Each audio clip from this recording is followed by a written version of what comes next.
some analysis, let me turn to Mansour Farhang. He's a former diplomat at the United Nations and a retired professor of international relations at Bennington College in Vermont. Mansour, first of all, welcome to the program. So you've got Iranian attacks in Iraq, you've got Iranian attacks in Syria, now Baluchistan in Pakistan. What is Iran's strategy here exactly? Thank you very much for inviting me. The reality is that since the revolution, there has been a kind of secessionist movement in Baluchistan. Baluchistan is a Sunni province, and the Sunnis in Iran are discriminated against economically, politically, and culturally. And Baluchistan happens to be the second largest province in the 31 provinces of Iran.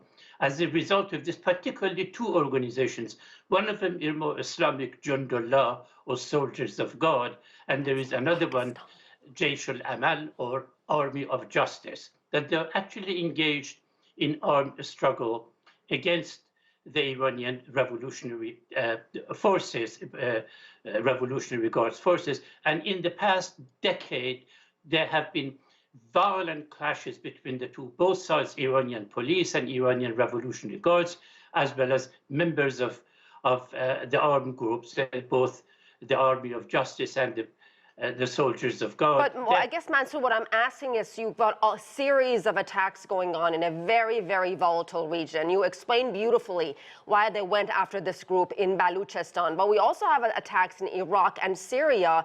And I guess the bigger picture is what I'm trying to find out. What is it that Iran is trying to do here? The question, you see, that we have to understand that over the past 44 years, Iran has been making claims that the purpose is to destroy Israel. The purpose is to force the United States to leave the Middle East region, except that they have refused to have any kind of direct confrontation either with the United States or Israel.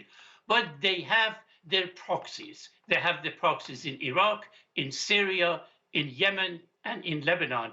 And they have given, no one knows because it's not public information, but hundreds of billions of dollars in military and economic aid to these groups. And these groups, because they have conflicts with other groups in the area, Daesh, that is the Islamic State, is also involved, the Sunni group. So when pro-Iranian groups, largely Shiites and largely under the control of the Iranians, get into violent conflict with the rivals, with other groups, Iran comes to assist them, except that always Iran justifies these actions in the name of responding to Israeli or American interference, including with respect to others. So they want to say that in the midst of all these crises in the Middle East, they're acting. At the same time, they don't want to act in such a way that put them in direct conflict with the United States or Israel. So we've got Israeli attacks in Gaza that have killed more than 24,000 Palestinians. We've got the Iranian attacks on targets in Pakistan, Iraq, and Syria that we were just talking about. Then we have cross-border clashes between Israel and Hezbollah in Lebanon.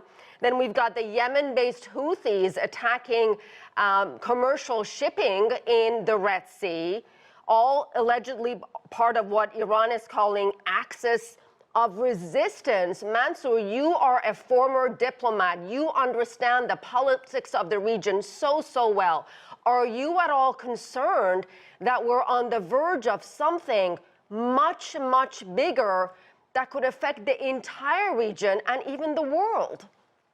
It's a very good question. In my opinion, at the present time, neither the United States, nor Great Britain, nor European Union, nor Iran want to have a larger, all-encompassing warfare because it will work against them. Except that at the present time, perhaps the government of the vast majority of the Israeli people, they also want ceasefire, particularly in regard to Israeli hostages. They want the freedom of those hostages and the end of what is happening in Gaza, which is a tragedy. And this tragedy is not adequately presented on Israeli television. So it is Netanyahu's political situation really depends on continuation of the war. That's why there is a big difference between Washington, between President Biden, as well as Netanyahu. At the same time that nobody wants to have war at the present time. However, historically, when these confrontations begin, a mistake, a miscalculation could start a war that neither side would be able to stop it. That is, at the present time, what is threatening the region. It's not the intention of the United States or any other party to start an all-encompassing war, but it is possible as a result of a mistake or miscalculation, which is not unusual in human history. All right, we'll have to leave it there. You're making very, very important points there. Mansour Farhang, thank you, sir. Thank you so much.